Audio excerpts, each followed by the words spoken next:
Yo, what's going on, guys? Crispy Flakes here. So when you're building an NBA team, really the goal with your players is for them to be as great as soon as possible. I mean, sometimes players don't really reach their peak till they're like 28, 29 years old when they're like really in their prime. But if you're lucky, you get guys like the Greek Freak who just become amazing at the age of 23. You get guys like Kawhi Leonard who have the opportunity to win Finals MVP at such a young age. For this video, guys, it's going to be the the ranked 30 NBA teams and the top 25-year age and under NBA duos in the NBA. Also keep in mind, guys, I went to go get a flu shot today, and the bitch-ass doctor, he went to go, stab me with that needle. He missed, and he got me right here in my nose, guys. So that's what that dot is for. He's just got that Kwame Brown, Crispy Flakes jump shot accuracy, apparently. But here we go, guys. This is an article here by Adam Frommel of Bleacher Report. I've seen some of his stuff in the past, guys. I made a few videos on it in the past year, too. And I don't always agree with what he says, but at the same time, man, I mean, it's a nice list right here, so we're going to go through it. Give me, guys, your thoughts and your opinions as we go throughout here. Obviously, going to spend more time on some, players and duos compared to others. But here we go. Okay, so this is the bottom 10. The first one on the list here, and guys, this is some sort of raw score. If somebody can explain to me what this is. I really don't know how that's calculated, but if you guys know how that is, man, link to the article is in the description. I'm not really quite sure how to comprehend that. I know there's a lot of bitch-ass analytic stuff. I just go based off what I see with my own eyes, or my 4 eyes, I should say. But yeah, Cleveland Cavaliers, Ante Zizic and Seaman Osman. That sounds like a superhero. Probably from, I don't know, probably a genre of superheroes that I don't want to be reading about. But yeah, I mean, I've not really seen any of these guys play. I know Zizic, he was on the Boston Celtics. I heard some decent things about him, but yeah, it makes sense. They're 30th. It's just like they're at the bottom of the rotation. They're at the bottom of the bench for the Cleveland Cavaliers. So yeah, not really a promising future right there. Next, we got the Memphis Grizzlies with Ben Mclemore and Wayne Selden. Now, Ben, I feel like at this point in his career, man, he was actually pretty promising when he was drafted. I believe was by the Sacramento Kings. At this point, he just kind of is who he is. We don't really expect big things from Ben Mclemore anymore. Wayne Selden, I don't catch a ton of Memphis Grizzlies basketball. At the same time, though, hopefully, a guy like that is contributing in some way because the Grizzlies have actually been on a tear at making this video. Next, we have the Golden State Warriors with Patrick Macaw and Jordan Bell. Now, Patrick Macaw actually puts up some pretty decent minutes. What I see here with these two players is not the future of the Warriors by any stretch of the imagination. But I do see two pretty damn good role players. Jordan Bell, the 30th pick in the draft by the Chicago Bulls, obviously was traded for cash considerations to the Golden State Warriors. Has played some pretty good minutes, man. And he also had that play where he threw out the backboard, which was just completely savage and everything. But yeah, I feel like if you have two good role players here, that's definitely not bad. So I think that's actually a pretty, some pretty good promising players right there. Of course, not going to be the superstar of any basketball team. Next, we have the Spurs with the DeJounte Murray and Kyle Anderson at 27. DeJounte Murray is just when it comes to me, I think he's going to be the point guard of the future for the Spurs unless they invest in more of a veteran going forward. But yeah, I think they got some good stuff going on right there. Kyle Anderson, I know he had some promising moments last season. I don't watch a ton of Kyle Anderson, so I'm sure some of you guys know a lot more about him than I do. Since he's a great defensive player, so there's always room in the NBA for players that can play defense. And I don't know what he is as far as offense. He's got three ball or anything like that.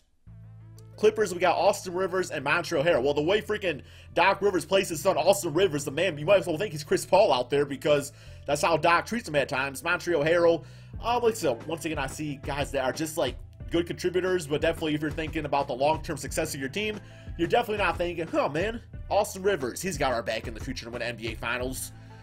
Clint Capella and Tarek Black. I mean, Clint Capella is a starting center already, so at his young age, being under 25, that's pretty solid. Tarek Black, I mean, I know he was on the Lakers last season. He probably just has a career as a backup center. Maybe if he gets on the right opportunity, later on in his career as a veteran, see how that does for him. Chicago Bulls with Zach LaVine and Chris Dunn. Now, the reason I think that the Chicago, for once, where's Lauri Markkanen at? How is Lauri not on this list as opposed to a Zach LaVine and a Chris, that doesn't make no sense to me, man. But yeah, yes, what's this? Because this is called ranking the NBA's most dangerous, dynamic 25 under duos. Lauri Markkanen's gotta be on this list, Frommel! Come on, man, Zach LaVine not even playing right now. Zach LaVine and Lauri Markkanen, if Zach LaVine comes back healthy, that's pretty solid. And Chris Dunn, I mean, he's just kind of an X-Factor at this point. Next, we got Dennis Schroder and Taurine Prince. Now, guys, I was actually looking at some stats earlier, and Dennis Schroder, his rankings, his per ratings for point guard in the Eastern Conference, he's actually the #1 category guy right now. So, I know he's taking the bulk of the shots, and, he's a big-time player for that team right now just because that's really all they have. So, yeah, I mean, if Taurine Prince can kind of become like a 3-and-D type of player or something like that, maybe, I don't know, man. Like, I don't know what his driving ability's like. Listen, man, you ain't going to catch me on my NBA League Pass watching no Atlanta Hawks. It's just not going to happen. So, but yeah, I mean, he can be promising, though. Next, we have Miami Heat with Dion Waiters and Tyler Johnson. Now, Tyler Johnson's got that bitch-ass contract. What I don't like about this right here is, yes, both players can run multiple positions, but for the most part, I would say they're categorized as shooting guards. So it's like, no, Dion Waiters, I mean, if he has any type of season like he did last season, plus you add Tyler Johnson, who can do multiple things out there. Yeah, I mean, I'm not going to say they're, like, dynamic right now, and I'm not really going to say, like, the future is set with Dion Waiters and Tyler Johnson, but it's something to work with at least. Next, we got the Portland Trailblazers with, how do you say that? Is that Yusuf Nurkic? Something like that. I like him a lot, guys. I love Nurkic. Like, yes, he's a more traditional type of center. I mean, he's got the, he's a rebounder, he's a shot blocker. I think he's got a little bit of a post game, or at least, you know, under the basket, he's pretty good from that range at least, which is literally 0 range. But he can make his layups. So, you know, if you've got a center that can do that, that's good to go. Kwame Brown can't. Second Kwame Brown most of the video. And Maurice Harkless said that holds him back. Like I said, he's probably just, like, basic role player, you know. So, if this was like somebody else, there's like, yeah, that's different. But, yeah. All right, now 20 through 16. These ones are going to be a little bit more quick, guys. Buddy Hield, Willie Cauley-Stein. Willie Cauley-Stein's got a bit of a mid-range shot. Buddy Hield, we all know, can light it up, man. It's supposed to be the next Stephen Curry, according to the general manager, Vlade Divac of the Kings. So, you know, I feel like that pick-and-roll combination with these two guys can be pretty good going forward.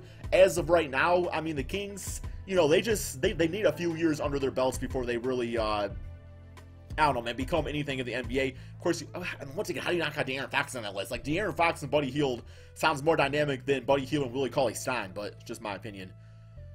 Yo, Jonas Valanciunas is under the age of 25. He must be 25. I feel like that dude's been in the NBA for a long time. Obviously, the starting center of the Toronto Raptors, Norman Powell, has been impressive, guys. Like, I'm so glad that the Raptors are starting him with that small forward position. I absolutely love Norman Powell. I feel like he's been in the shadow, you know, of DeMar DeRozan and Kyle Lowry, just because those are obviously the dynamic duels of that team. But yes, guys, Jonas Valanciunas, Norman Powell, definitely got some good young talent right there, especially in the Eastern Conference. Next, we got, okay, so you're going to have Anthony Davis to buff up this little stat right here. I think I'll throw on bitch-ass Check Diallo right here, man. Like, seriously, I mean, Check Diallo? How old's DeMarcus Cousins? There's got to be somebody else on this team right here that you could put, since they don't have anyone to pair with Anthony Davis, ruining the strong start he provides. Yeah, that's, I would even take Frank Jackson over putting Check Diallo on here. Yeah, they got to throw somebody on that. It says right in the article. Okay, next we got D'Lo and Allen Crabbe. See, Allen Crabbe, he got that bitch-ass contract, man. He's a player right there that, yes, he's a good player, but his contract is what kind of decreases his value and production as a basketball player on the court. I'd much rather see this with D'Lo and also Caris LeVert. Caris LeVert's on a rookie deal, and has been playing some pretty good basketball for the Nets as of late in this early NBA season. Charlotte Hornets, Cody Zeller, Michael Kidd-Gilchrist. So, yeah, obviously Batum is out for quite a length of period to making this video for the Hornets. So Gilchrist, that kind of opens up opportunity for him to be out there. Has worked on his jump shot a little bit, so he's getting better out there. Cody Zeller, I know I've said this in like rebuild videos and stuff in the past, but yes, Cody Zeller actually is a player on the Charlotte Hornets. By last year, like just looking at statistics and stuff, was the MVP of that team. Like what he does for that team, that's why I wasn't a big fan of Dwight Howard going over to that team, just because like it took away from Cody Zeller, but at the same time, he is under 25, so he's got many more good years ahead of him. All right, here we got Devin Booker and Josh Jackson. Well, I mean, if that first game of the NBA season's any indication, it's not. I'm just joking, man. These guys are so young. Devin Booker is literally, man, like light years ahead of what he should be at this age. Josh Jackson, you know, like we can throw his name on here for being a dynamic duo at number 15. I'm not a big fan of that because so many guys come up hyped into the NBA as rookies, and then they just don't really have the skill set or really the mental skill set to become great players. Now, Josh Jackson, I'm not saying that's going to be the case with him. It's just, I want to see more from him before I actually, you know, label him like that type of player. All right, next up we have KCP and Lonzo Ball. Lonzo Ball's already doing fantastic on the Lakers, guys. I'm a fan of his. I'm not a big fan of LeVar Ball, not in the sense of how he is as a father. I don't like of how he's kind of making Lonzo Ball's career his career, in a sense, you know, from a marketing standpoint. But yeah, KCP brings the 3-and-D out there. Decent slash. I watched him on the Pistons. I'm not missing him all that much, to be honest. Definitely didn't want to pay him no $20 million. And Lonzo Ball, I mean, we're all witnessing what he can do out there. He can, you know, realistically be a triple-double on any given night. All right, now we have Aaron Gordon and Evan Fournier. So Evan Fournier, pretty solid shooting guard out there. He brings the range and everything like that. his ability to create his own shot. Aaron Gordon, y'all saw that 41-point game he had. He knocked down 5 for 5 3, which is what you need to do at that position. He's only 22, and he can just do so many good, great multiple things. He's still expanding his game on top of the athleticism he brings. So yeah, I would definitely say that's a dynamic duo. Orlando Magic, I think, are actually kind of like hovering under the radar right now with some of the young talent they have out there. I think they're still like a few players away, but of course, Aaron Gordon, if he can kind of be like a small forward, or really Jonathan Isaac, if he could be the small forward, I think they're both more naturally power forwards, especially in this day and age of the NBA. But definitely some pretty solid stuff going on there, man. They got some good players at young ages. They just really just need the right coaching and development. All right, now we got Harrison Barnes and Nerlens Noel. Yeah, guys, I'm going to say, it says right here, Harrison Barnes' start to the season has been atrocious. Props to Harrison Barnes. He was on that Golden State Warriors team that was, like, historically great. And realistically, man, he cashed out. Like, the Dallas Mavericks, Mark Cuban was like, yo, man, Harrison Barnes, he can be that guy. I don't know if he actually can be that guy. But Nerlens Noel, good shot blocker. In a way, man, I kind of wish Nerlens would have stayed on the 76ers just because, like, his shot blocking ability and just, like, even his rebounds decent, too, under the basket. With Joel Embiid would have been pretty spectacular to watch. But I also understand why he wants to be a starter, too. Okay. Kristaps Porzingis, Tim Hardaway Jr. Now, I've watched a few Knicks games this season already. Kristaps, yes, he's there. He's there, man. Like, Kristaps, he's already great. He's going to keep on getting even better, man. Tim Hardaway, $80 million contract, shooting, like, I think it's like 23% on the season. He is not doing great out there. He's definitely a high-volume shooter. I watched him at Michigan, and that was a problem with him, too, where it's just like he's the type of player that is going to take a ton of shots. Some games he's going to knock them down. More times than not, he's not, and he's going to keep on shooting regardless. So, yeah, dynamic. I mean, I want to see what Ntilikina can do on this team, to be honest.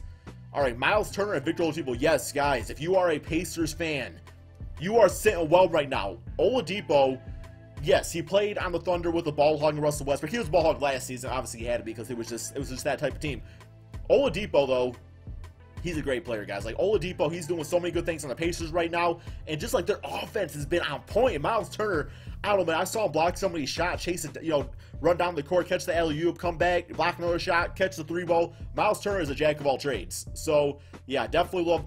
I'm not going to say this pairing is going to be great going forward, but I think that has potential to be great. Like, I want to see some more over the course of a whole NBA season with these guys, but I think Pacer fans got something to be happy about.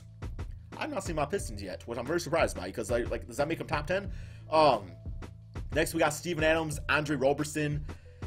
Yeah, we know what they are. Steven Adams, good hustle man out there, good rebounder. I think he's a decent shot blocker. Roberson, 3 and D. Well, just take away the 3, man. give him a D and 3. He's just a D, man. Not that kind of D, but like not a 3 and D. I just kept on talking there. I got caught on a rant.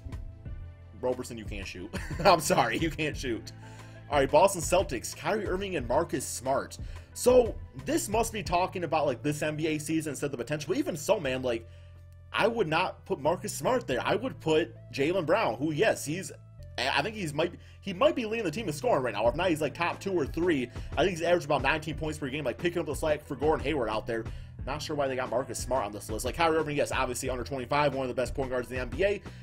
Struggling a little bit mental-wise with being the man. Like, I still think he has to kind of, I don't know, I think he still has to work on that, psychologically and everything. All right, here we go. Andre Drummond and Tobias Harris. Yo, Tobias Harris has been absolutely killing it, man. Drummond, he could be playing better. His free throws is looking nice. He's switched up his form. So, yes, dynamic duo. I mean, yes, these are probably I'm going to say these are our 2 best players on the Pistons. Like, Drummond being number 1, obviously, and Tobias Harris, I think, is the 2nd best Detroit Pistons. Oh, Avery Bradley, given time. I see Avery Bradley as a top-tier, like, role player, not like a go-to player at times, just because, like, he wasn't really never on the Celtics anyway. I mean, he's like right there, guys. I don't want to say, like, no, you can't give, Avery Bradley the ball and be successful. You definitely can do that. It's just, when I think of the Pistons, I do think of these 2 players. And, yeah, it says right there, man, I feel like both these players have been in the NBA for a long time, but Drummond's only 24, and Tobias is what? He's only about to turn 25 in July, so pretty good there. Okay, next up, Rudy Gobert, Rodney Hood. Rudy Gobert is going to be one of the best defensive players in the NBA. Might be the best defensive center. Some people might say DeAndre Jordan, but Rudy Gobert has been doing great things defensively. Rodney Hood, some are saying that he's going to be like that replacement, alongside maybe a Donovan Mitchell, for like, replacing that scoring load of a Gordon Hayward after he left, of course. So yeah, good duo right there. Joel Embiid and Ben Simmons, man. God, this team was rocking my Detroit Pistons the other night. That first triple-double, near triple-double, man. He was 1 assist away of Ben Simmons. Oh my God, dude, that guy is good. I'm sorry, if you have not had a chance to watch Ben Simmons yet, like in an actual game against your team, that's a good basketball player. And Joel, we all know what his per stats are. It's scary, man. It's scary, man. If you got to play the 76ers in the future, whew, it's going to be deadly. Next, we have Bradley Beal and Otto Porter. How old is John Wall? John Wall must be, what, like 26, 27 at this point? Bradley Beal, Otto Porter, yo, for the amount of money those guys are, man, yes. Otto Porter's actually having a really good season. Putting up some great score numbers out there. And Bradley Beal, like, he's going to be obviously an all-star shooting guard. Does he actually have a case for being the best shooting guard in the Eastern Conference? Or are you going to say DeMar DeRozan? Or maybe somebody else I'm not thinking about? Bradley Beal might actually have a case to be the best shooting guard in the Eastern Conference. There's probably somebody I'm thinking, like, Crispy, how dare you say that? All right, next up we have the Denver Nuggets with Jokic and Gary Harris. Absolutely love Jokic. The best. I don't want to say the best. I do not mean that. Not that. He has amazing skill sets for the center position in this day and age of the NBA. So that's why I say, man, he has, like, the best skill set that you would want from a center in this day and age. His passing ability, his shooting. I don't think he's a great defender, so that kind of hurts him. Rebounding, I think, is pretty good. Gary Harris, I watched Gary Harris when he played at Michigan State. Have not really followed his career since. But obviously, he's probably a really good player, probably a good three-point shooter and cutter and all that. All right. Karl-Anthony Towns and Andrew Wiggins. Yeah, man, Karl-Anthony Towns got snubbed from All-NBA team last season. Fact of the matter, Wiggins. But it seems like at the same time, too, man, like, I know it's early NBA season, but I still think this team is a few years away, just from the sense that unless Jimmy Buckets can really start clicking with this team right here, I'm curious how that's all going to work out. But man, it's just like there's not a lot of winning experience on this team quite yet. Jeff Teague, yes, from the point guard position, played on that great Atlanta Hawks team a few seasons ago where like all 5 players made the All-Star team with like DeMar Carroll, Kyle Korver, Al Horford. Obviously, you know what I'm talking about, man, right? So yeah, but Karl-Anthony Towns and Andrew Wiggins, definitely the future of this team. Just really curious how they're going to mesh with Jimmy Buckets, you know what I'm saying? All right, and for the final one, yes, no doubt, Giannis Antetokounmpo. He is so good, I got to start learning how to say his name. And Jabari Parker. Now, Giannis already, man, making, like, noise for the MVP of the NBA. He's already making that kind of noise in the NBA season. Jabari Parker, guys, I'm curious, man. Because, like, of course he has ACL injury. Like, he's had, like, multiple ACL injuries, I believe. I know he's had at least one, and I think he had another injury on top of that before that. I could actually see the Bucks trading away Jabari Parker in the future, but at the same time, it's like I think I just don't want Jabari to be that player that you know, that Derrick Rose or that Grant Hill or that Tracy McGrady that is going to become a good NBA player, but injuries held him back from being great. Because I think he could really be very successful in the NBA, especially alongside Giannis and a Thon Maker, the rookie of the year Malcolm Brogdon. Bucks fans, get yourself a good young team, man. Anyway, guys, hope you all enjoyed this video, man. I know it's on the longer side, but I did want to give you guys my insight on all these players, right? All these 25 and under players and all the duos out there. So many great young NBA talent. I mean, we'll see how that changes in the future due to, like, college rules and one-and-done rules and all this stuff. Anyway, guys, hope you all enjoyed this video, man. Be sure to drop that like, subscribe if you're new to my channel, and peace out, my friends.